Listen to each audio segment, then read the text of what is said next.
Hi there, I'm Talon Lee. I talk about games. I advocate for making fun and taking it seriously. I want to talk to you about the ways to think about games. I want to encourage you to make games, and I want to use games to talk about things in the rest of the world. I'm a PhD student examining people making games, and a game maker myself. I believe that everyone can make games, that games are culture, not product, and that you, yes you, can make games if you want to. I'm from Australia, I'm bi, I'm cis, and I grew up in a cult. Anyway, why am I here? I've been thinking these past few years about the idea of audience, about who I'm trying to reach, who I want to see responding to my videos, and what I hope they care about.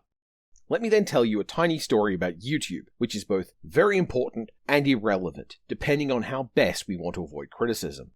YouTube is a silly place. This is a forefront of a new media age, with an unprecedented access to media creators that allow people to find niche productions they love and that enriches their life, and uses an algorithmic system for ensuring you will always have access to new entertainment that you're going to love. What this immense system of systems has become is a slush pipe that encourages creators to think of their opinions and perspectives as content that's made for engagement. And as a direct result, you get served rage bait from insincere, incurious dipsticks who don't know what they're angry about, music channels that copyright strike the artists they're supposedly sharing, minimally disturbing, maximally engaging recap channels, educational generative media that may just be inventing dangerous nonsense, and a tiny percentage of really interesting stuff that reaches its dedicated audience through sheer luck.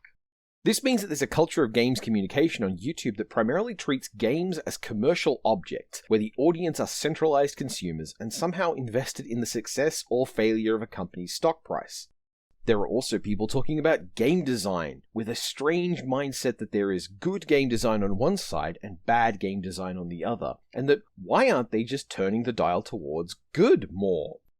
To this end, I hold true. I think most people who talk about games are doing it in a way that is boring and bad. I don't want to talk about games that way. What I want to do is talk about games as things people engage with, as critical texts, and what they relate to, and what that makes me think about. I'm not here to tell you what games really mean. I'm here to tell you about what I'm seeing in games, and how. I'm here to look at games as if they are texts with ideas and ways of expressing those ideas, and what I, an interpreter, can get out of that and share with you in a way that I think is interesting. Part of that is going to be talking about what I like in games, and what I like as a designer, what I think is important in those games. And part of it is going to be treating these games as if it's possible for them to have positions and have things to say, and that may mean a lot of games look a lot worse when you start to think about them. If these videos aren't enough to sate your interest in what I have to say, well, good news.